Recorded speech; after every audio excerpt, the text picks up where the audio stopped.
How to grow meat using trees. It's cheap, better for the animals, and better for Mother Earth. So today I'm covering the benefits of silvopasture, what it looks like, and how to create silvopasture so you can make better use of your land and ultimately get a higher yield out of it. More meat, please.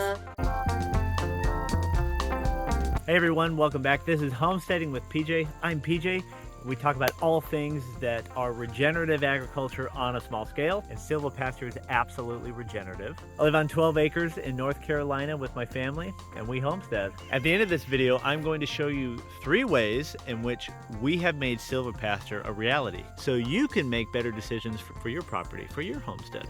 Okay, just so we're on the same page, silvopasture is the practice of integrating trees, forage, and the grazing of domesticated animals in a mutually beneficial way. Okay, so what are the benefits of silvopasture? Well, first of all, let's start with who benefits from silvopasture. Mostly, we're talking about ruminants. So that's going to be cows, sheep, and goats do really, really well on silvopasture. We definitely use sheep in our silvopasture. Trees act as a buffer between your animals and the harsher elements of the environment. Anyone can identify a stressed out animal when you see it. And if you can mitigate that stress on an animal, they will perform better for you. In the extreme temperatures of summer, you've got the very hot days, and winter, you've got cold, icy rain.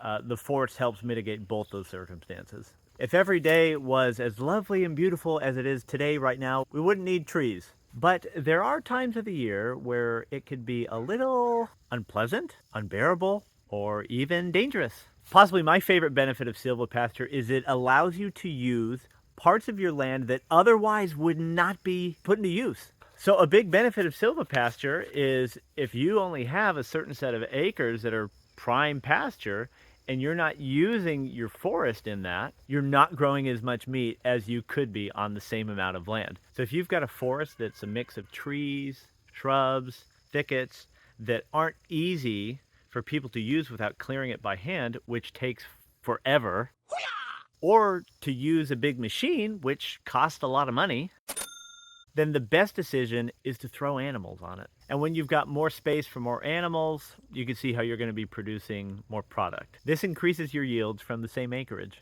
Plus, when you run animals through a forest, they're eating a more diverse set of forage. This is especially valuable if you have sheep or goats, since they like more variety in their diet. But if you have sheep or cows, sheep like some grass, cows like a lot of grass. The grass that grows under trees is usually a cool weather grass, which means more protein, which means bigger, healthier, faster growing animals. Have I said that enough? If you put your animals under trees, they will be healthier and give you more meat.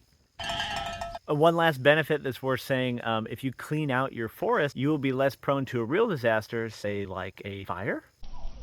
Okay, my second point, what does silvopasture look like? So silvopasture is not just for people that live in a heavily wooded area. I want to make that very clear. We do have a lot of pines and hardwoods, but silvopasture does not have to only look like this. It could be utilized in an established and very orderly orchard. I'm not here to talk about multiverse. Then what are you here for?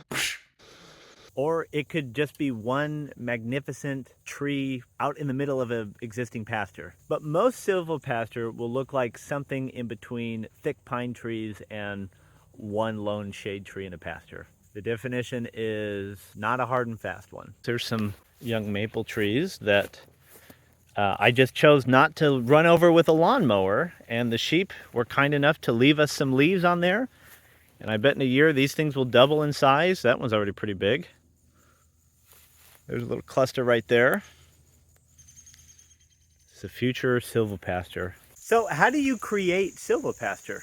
Well, there are 2 ways to do it. Way number 1 is you have an existing forest and you clear out all the underbrush until all you're left with is trees, and you plant some cool seed grass to grow underneath it. Or 2, you take a regular pasture and you plant trees. Planting trees does take a lot longer. Clearing trees you can do in an afternoon if you have heavy machinery.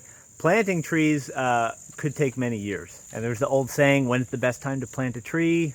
20 years ago.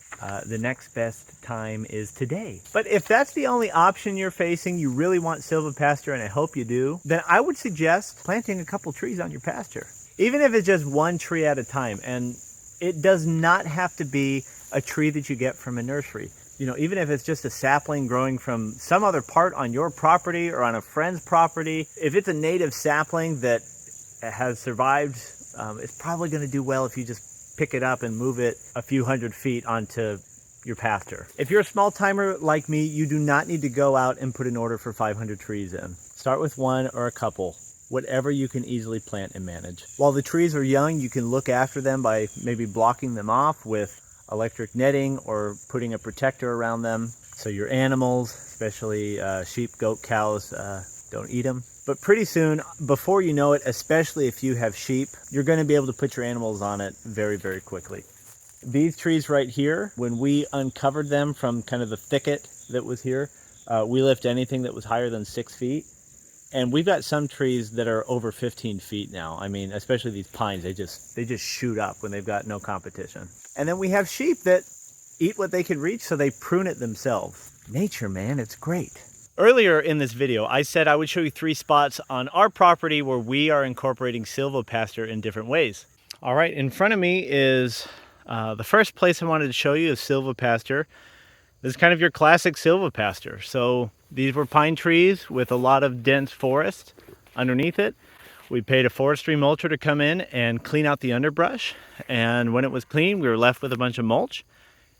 And I threw down orchard grass and perennial ryegrass and put sheep on top of it almost immediately. And it is gorgeous. And here's the second area. These are the trees that we left behind when we cleared this. They provide a lot of shade, especially in this afternoon light. And they've grown so much bigger now, especially these pines. Man, I can't tell you. They just shoot up. And this third spot, this is the future silvopasture. I have a 12-acre property.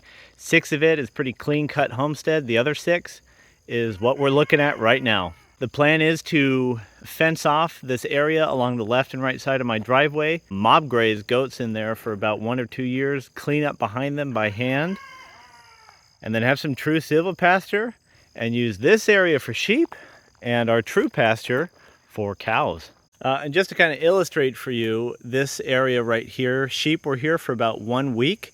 This is fenced in, but it was never truly cleared forest. You can see we still have a lot of trees here. And the sheep were just there. And so you can see some tall sprigs and stuff. And then to my left, which is where we want to move them to, that's what's waiting for us. So if anyone doubts me that you can do this with animals or not, you can. If you like this video, give it a like, give it a subscribe, do the thumbs up, bell ringing thing so you get notifications. Regenerative agriculture is great. Eat local. I don't know. Do good things. Make good choices.